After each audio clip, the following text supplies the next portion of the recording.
So I've done all my thank you letters finally, really late, so I just have to deliver them now. And for the past couple hours I've been going through all the forms I need to do for this, like some of the things they can reimburse for you. So let's see what I have. I have to apply for medical EI. Then there's another program called PRELOD, which kind of covers whatever's left in a way. Like you have to basically exhaust absolutely everything. So if you are working and you get paid sick days, you have to use those all up. You have to use all your vacation time up.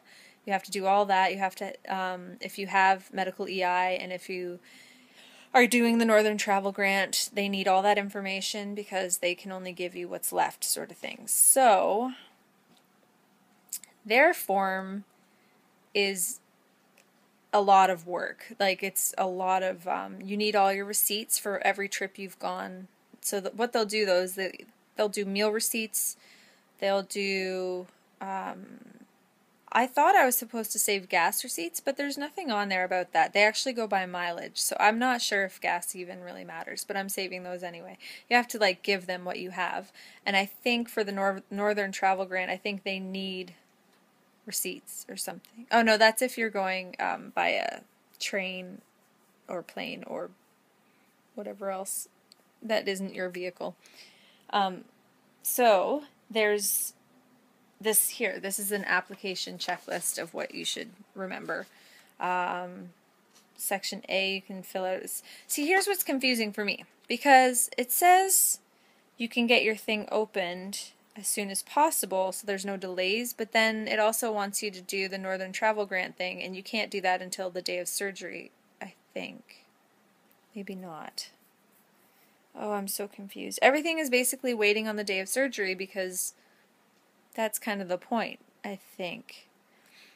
But with Northern Travel Grant, when you submit it, it says 8 weeks after the ministry processes it for you to get any reimbursement.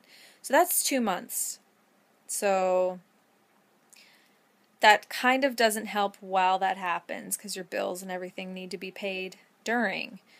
And if PRELOD waits on Northern Travel Grant, that's going to take even longer.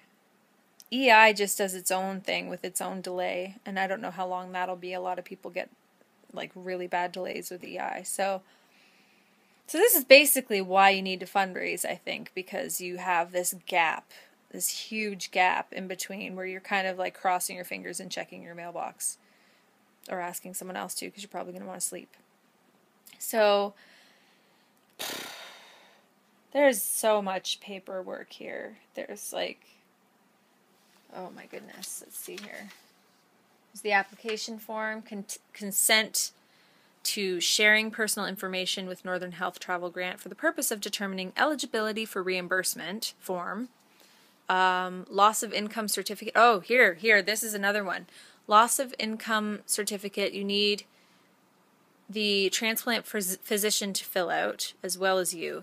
There is a income loss form guide, which you need your employer to fill out, which in my case, I see my employer once every couple of months maybe, so that's kind of a problem.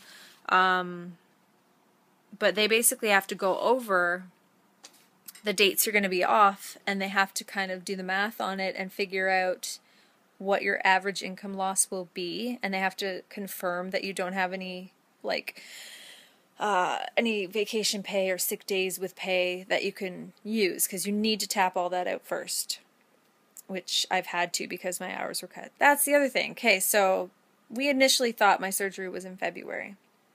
Unfortunately, no, it got pushed back to March, but there were some emergencies that had to come first.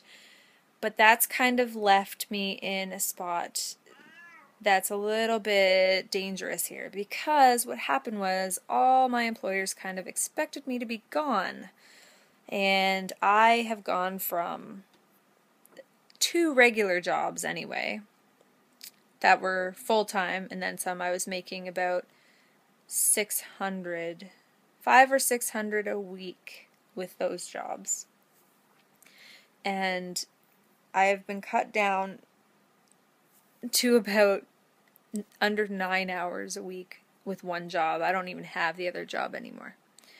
So that puts me at about $100. No, less than that. $90 a week from $500 or $600. So I am already at a position where I am having to use, well, I'm having to try to cash in my vacation pay. That's tough to do as well. But I'm stuck. Like I don't know how long it's going to be like that where I go back on EI. Like how does that affect my EI? So I'm kind of getting nervous about this. This is kind of a weird, unexpected twist. Like I'm trying to raise money for the time I have off because I'm not going to have money to pay my bills. Well, I don't have money to pay my bills already. So that's not fair. Like to the people that helped me raise the money. If I use that, you know what I mean? Like I feel like I'm feeling a little stuck right now. So I'm having to be very extremely minimal. Like throw a couple dollars in the gas tank instead of filling the gas tank, or yeah, food I never even put in the equation to pay for food. So I'm glad I bought extra cat food when I did, that's for sure, because yeah, I don't really have it right now. So if I can get through a day and not spend a cent, it's a good day. Yeah, so I don't know if anyone else will have these complications when they're doing their thing. I just know I'm coming down to the wire. I really didn't want to have this as a worry when I go in for surgery. I really didn't want to have to stress about when I'll have money coming in. So I think I'm going to have to go to another plan of talking to, well, yeah, so the money I'm raising, I was really trying to like kind of help fill the gap between any reimbursements, because there's going to be a huge gap by the looks of it, right? So I was really hoping to kind of survive on that. But what I might have to do is go see if I can get, I don't know if they give any kind of forgivenesses, like temporary forgivenesses for like mortgages and loans and things like that.